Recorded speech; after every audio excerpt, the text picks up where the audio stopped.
ಸರ್ಕಾರದ ನಿಯಮದ ಅಡಿಯಲ್ಲಿ ವೀಕೆಂಡ್ ಕರ್ಫ್ಯೂವಿನ ಕಾರಣ ಮುಂದೂಡಿದಂತಹ ದಿನಾಂಕವನ್ನ ನಾವು ಮಾರ್ಚ್ 11, 12, 13 ಎಂದು ನಿಗದಿ ಮಾಡಿರ್ತೇವೆ. ಅದೇ ರೀತಿಯಲ್ಲಿ ಕೃಷಿ ಮೇಳಕ್ಕೆ ಪೂರ್ವಭಾವಿಯಾಗಿ ಕೆಲವೊಂದು ಸರಣಿ ಕಾರ್ಯಕ್ರಮಗಳನ್ನು ಮಾಡುವುದಾಗಿ ನಾವು ಕೋರ್ ಕಮಿಟಿಯಲ್ಲಿ ನಿರ್ಧರಿಸಿ ಅದಕ್ಕೆ ಕಾರ್ಯೋನ್ಮುಖರಾಗಿದ್ದೇವೆ.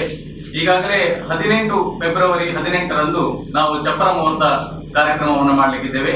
ತದನಂತರದಲ್ಲಿ 27ಕ್ಕೆ ಕೃಷಿ ಸಿರಿಯಲ್ಲಿ ಸಾಂಪ್ರದಾಯಿಕ ಕ್ರೀಡೋತ್ಸವವನ್ನು ಮಾಡುವಂಥದ್ದು. ಕೃಷಿ ಸಿರಿ ನಡೆಯುವಂತಹ ಜಾಗದಲ್ಲಿ ಕೃಷಿ ಕ್ರೀಡಾಂಗಣದಲ್ಲಿ ಲಗೋರಿ ಮತ್ತು ಸಾಂಪ್ರದಾಯಿಕ ಕ್ರೀಡೆಯಲ್ಲಿ ಹಗ್ಗ ಜಗ್ಗಾಟ ಸ್ಪರ್ಧೆ ಹಾಗೆ ಇತರ ಸ್ಥಳೀಯವಾಗಿ ಮತ್ತೆ ಸಾಂಪ್ರದಾಯಿಕವಾಗಿರುವಂತಹ ಕ್ರೀಡೆಗಳನ್ನು ಮಾಡಿಕೊಂಡು ಅದೇ ರೀತಿ ರಕ್ತದಾನ ಶಿಬಿರ ಮತ್ತು ಆಯುಷ್ಮಾನ್ ಕಾರ್ಡ್ ಅಲ್ಲಿ ನೋಂದಾವಣಿ ಮತ್ತು ವಿತರಣೆ ಮಾಡುವಂತಹ ಕಾರ್ಯಕ್ರಮವನ್ನು ಸಹ ಹಮ್ಮಿಕೊಂಡಿದ್ದೇವೆ. ಅದೇ ರೀತಿ ಮಾರ್ಚ್ ಬರುವ 3ನೇ ತಾರೀಕಿನಂದು ಅಲ್ಲಿ ನಾವು ರಸಪ್ರಶ್ನೆ ಕಾರ್ಯಕ್ರಮವನ್ನ ಅಲ್ಲಿಯ ಸುತ್ತಮುತ್ತಲಿನ ಆಸುಪಾಸಿನ ಮಕ್ಕಳಿಗೆ ರಸಪ್ರಶ್ನೆಯನ್ನ ಕಾರ್ಯಕ್ರಮವನ್ನ ಏರ್ಪಡಿಸಿ ಅದರಲ್ಲಿ ವಿಜೇತರಾದವರನ್ನ ಕೃಷಿ ಮೇಳದಲ್ಲಿ ಅವರನ್ನ ಗೌರವಿಸಿ ಸನ್ಮಾನಿಸಲಿಕ್ಕಿದ್ದೇವೆ. ಹೀಗೆ ಮಾರ್ಚ್ 11, 12, 13, 2022ರಂದು ಸ್ಥಳ ಕೋಲ್ನಾಡು ಮುಲ್ಕಿಯಲ್ಲಿ ನಾವು ರಾಜ್ಯ ಮಟ್ಟದ ಬೃಹತ್ ಕೃಷಿ ಮೇಳವನ್ನ ಹಮ್ಮಿಕೊಂಡಿದ್ದೇವೆ.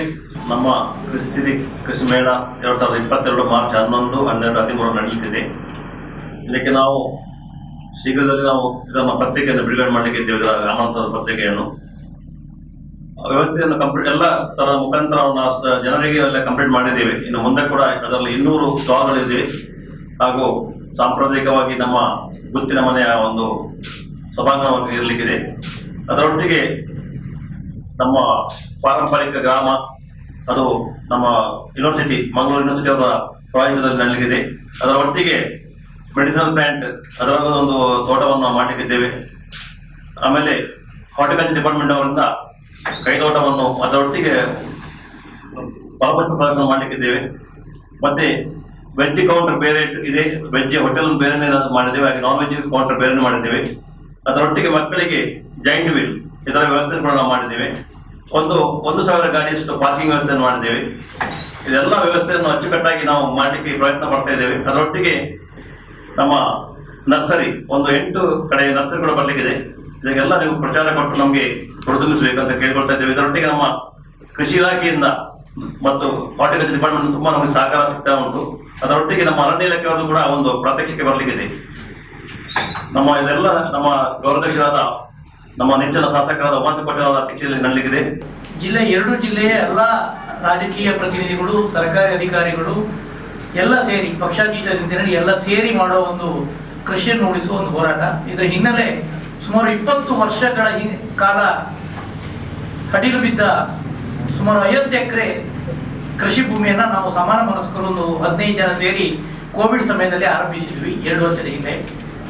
ಅಲ್ಲಿ ನಾವು ಕೃಷಿಯನ್ನ ಮಾಡ್ತಾ ಹೋದಾಗ ನಮಗೆ ಬಂದ ಒಂದು ನೆನಪೆ ಕೃಷಿ ಸಮ್ಮೇಳನ ಮಾಡುವ ಬಗ್ಗೆ.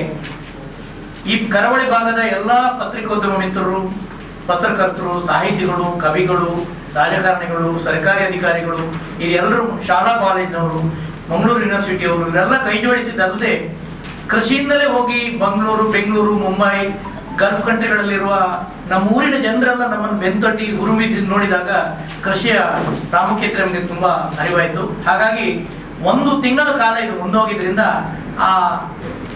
ಅದೇ ಜೋಶನ್ನು ಇಟ್ಕೊಳ್ಬೇಕನ್ನೋ ನೆಲೆಯಲ್ಲಿ ಮಧ್ಯೆ ಬೇರೆ ಬೇರೆ ಕಾರ್ಯಕ್ರಮ ಮಾಡ್ತಿದ್ದೇವೆ. 27ಕ್ಕೆ ಲಗೋರಿ, ನಮ್ಮ ಮಣ್ಣಿನ ಆಟ ಲಗೋರಿ, ಮತ್ತೆ ಹಗ್ಗ ಜಗ್ಗಾಟ ಸ್ಪರ್ಧೆ, ಜೊತೆಗೆ ಕೃಷಿಕರಿಗೆ ಆ ಊರಿನ ಪರಿಸರದವರಿಗೆ ಆರೋಗ್ಯ ಕಾಪಾಡ್ಕೊಳ್ಳಿಕ್ಕೆ ಇಲ್ಲಂದ್ರೆ ಒಂದು ಕಾಯಿಲೆ ಬಿದ್ದರೆ ಲಕ್ಷಗಟ್ಟಲೆ ರೂಪಾಯಿ ಖರ್ಚಾಗುತ್ತೆ. ಹೆಚ್ಚಿನ ಜನರಲ್ಲಿ ಆಯುಷ್ಮಾನ್ ಕಾರ್ಡ್ ಇರೋಲ್ಲ. ಈ ಸಮಯದಲ್ಲಿ ಆಯುಷ್ಮಾನ್ ಕಾರ್ಡ್ ಅನ್ನು ಕೊಡಿಸುವ ಕೆಲಸವನ್ನು ಮಾಡ್ತಿದ್ದೇವೆ. ರಕ್ತದಾನವನ್ನು ಮಾಡುವ ಕೆಲಸ, ಮಕ್ಕಳಿಗೆ ಕ್ವಿಜ್, ಕೃಷಿಯ ಬಗ್ಗೆ ಕ್ವಿಜ್ ಸ್ಪರ್ಧೆ, ಇದನ್ನೆಲ್ಲ ಮಾಡಿಕೊಂಡು ಆ ಜೋಶ್ ತಣಿದು ಹೋಗದೇ ಇರಲಿ ಅನ್ನುವ ರೀತಿಯಲ್ಲಿ ನೀವೆಲ್ಲರೂ ಕೊಟ್ಟಂತ ಪೂರಕ ಮಾಹಿತಿಯನ್ನು ಇಟ್ಕೊಂಡು ನಾವು ಈ ಕೆಲಸ ಮಾಡ್ತಿದ್ದೇವೆ. ಇದನ್ನ 2 ಜಿಲ್ಲೆಯ ಜನರಲ್ಲದೆ ಮಲೆನಾಡಿನ ಕರಾವಳಿ ಮಲೆನಾಡ ಭಾಗದ ಜನರೆಲ್ಲರೂ ಸಾಕಷ್ಟು ನಮಗೆ ಬೆಂಬಲ ಕೊಟ್ಟಿದ್ದಾರೆ. ನಾವು ನಿಮ್ಮ ಜೊತೆಗಿದ್ದೇವೆ ಅಂತ ಹೇಳಿದ್ದಾರೆ. ಜೊತೆಗೆ ಕೃಷಿ ಆಧಾರಿತ ಜೊತೆಗೆ ಕೃಷಿಗೆ ಪೂರಕವಾದ ವೃತ್ತಿಗಳನ್ನ ಮಡಿಕೆ ಮಾಡುವುದಿರಲಿ, ಬುಟ್ಟಿ ಇರಲಿ, ಮತ್ತು ಬೇರೆ ಬೇರೆ ಕುಂಬಾರಿಕೆ, ಕಮ್ಮಾರಿಕೆ, ಮರದ ಕೆಲಸ ಮಾಡೋರು, ಇವ್ರನ್ನೆಲ್ಲ ಗುರುತಿಸುವ ಕೆಲಸ ಸಹ